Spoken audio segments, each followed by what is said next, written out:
प्राणायो स्वाहा ॐ अपानायो स्वाहा ॐ व्यानायो स्वाहा ॐ उदानायो स्वाहा ॐ समानायो स्वाहा ॐ ब्रह्मणे नमः।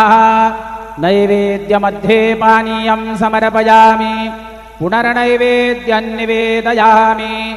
ॐ प्राणायो स्वाहा ॐ अपानायो स्वाहा ॐ व्यानायो स्वाहा ॐ उदानायो स्वाहा ॐ समानायो स्वाहा ॐ ब्रह्मणे नमः। नैवेद्यं समर्पयामि हस्तप्रक्षालनं समर्पयामि मुखप्रक्षालनं समर्पयामि। सद्गुरु साईनाथ देवताभ्यो नमः प्रार्थनापूर्वकं नमस्करोमि।